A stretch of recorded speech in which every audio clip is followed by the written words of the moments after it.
Hi friends, welcome. Baakiyalakshmi நாளைக்கு எபிசோடில் என்ன இன்ட்ரெஸ்டிங்கான சீன்ஸ் வரப்போகுதுன்றதுக்கான சின்ன ரிவ்யூ பார்க்கலாம். எழில் இப்போது பாக்கியா சமைச்ச சாப்பாடை டெஸ்ட்டுக்கு கொடுக்குறாரு. அந்த ரிசல்ட்டில் லட்டு தான் கெட்டு போனது அப்படின்னு ரிப்போர்ட் வருது.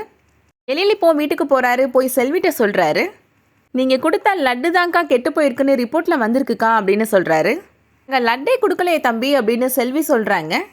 அதுக்கப்புறம் தான் எழிலுக்கு எல்லா உண்மையும் புரிய வருது. நேராக போலீஸ் ஸ்டேஷனுக்கு போகிறாரு.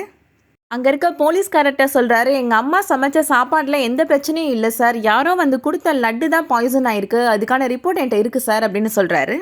இதை நீங்கள் இங்கே சொல்ல வேணாம், நேராக கோர்ட்டில் போய் சொல்லுங்கள் அப்படின்னு அந்த போலீஸ்காரர் சொல்லிடுறாரு. இப்போ பாக்கியாவோட கேஸ் விசாரிக்கிறாங்க. அப்போது விசாரணையில் எழில் அவர் கையில் இருக்கிற ரிப்போர்ட்டை காமிக்கிறாரு. அந்த எவிடன்ஸை வச்சு பாக்கியா சமைச்ச சாப்பாட்டில் எந்த பிரச்சனையும் இல்லை அப்படின்னு சொல்லி பாக்கியாவை ரிலீஸ் பண்ணிடுறாங்க.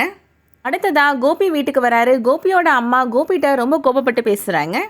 என்ன பிரச்சனை போயிட்டுருக்குன்னு தெரியாமல் நீ இவ்வளோ அசால்ட்டாக வர கோபி, உடனே கிளம்பி வரேன்னு தானே சொன்ன, ஏன் வரல அப்படின்னு கேட்குறாங்க. கோபி வழக்கம் போல் எதோ பொய் சொல்லி சமாளிக்கிறாரு. எழில் செலியன் 2 பேருமே இப்போது கோபிகிட்ட கோபப்பட்டு பேசுகிறாங்க. ராதிகாவுக்கு இப்போ தான் எல்லா உண்மையும் புரிய வருது. தேவையில்லாமல் டீச்சர் மேலே கோபப்பட்டு பேசிட்டோமே அப்படின்னு நினச்சி வருத்தப்படுறாங்க.